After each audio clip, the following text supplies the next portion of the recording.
लोगों में योग को लेकर रुचि बढ़ाने और योग को नई पहचान दिलाने की दिशा में उत्तराखंड की धामी सरकार ने बड़ा कदम उठाया है।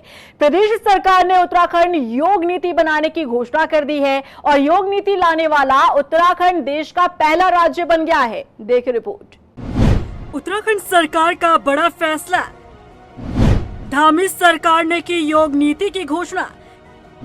योग नीति लाने वाला देश का पहला राज्य बना उत्तराखंड। उत्तराखंड को भारत की आध्यात्मिक और योग परंपरा की भूमि माना जाता है। आज भी ऋषिकेश, कौसानी, चंपावत जैसे जगहों पर कई दशकों से योग साधना के प्रमुख केंद्र हैं। इस ऐतिहासिक, सांस्कृतिक और आध्यात्मिक विरासत को सहेजते हुए उत्तराखंड सरकार ने बड़ी घोषणा की है। प्रदेश की धामी सरकार ने उत्तराखंड में योग नीति लाने का फैसला किया है और ऐसा करने वाला उत्तराखंड देश का पहला राज्य बन गया है। इस नीति का सबसे बड़ा उद्देश्य है कि योग को केवल एक आध्यात्मिक या व्यक्तिगत साधना तक सीमित न रखा जाए, बल्कि उसे एक सामाजिक, शैक्षणिक, आर्थिक और पर्यटन आधारित मॉडल के रूप में विकसित किया जाए।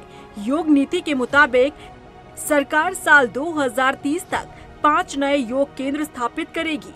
ये केंद्र जागेश्वर, मुक्तेश्वर, टिहरी झील, चंपावत के कोली ढेक झील क्षेत्र और पिथौरागढ़ की व्यास घाटी में स्थापित होंगे।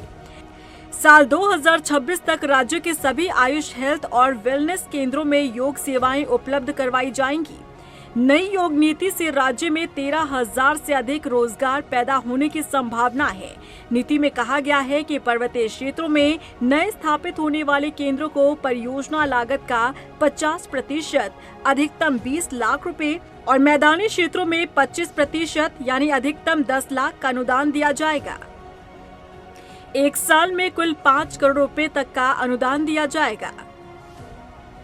बता दें कि नीति की समीक्षा और निगरानी के लिए एक उच्च स्तरीय राज्य समिति का गठन किया जाएगा। नीति को अमल में लाने के लिए आगामी 5 सालों में लगभग 35 करोड़ रुपए का खर्च होगा।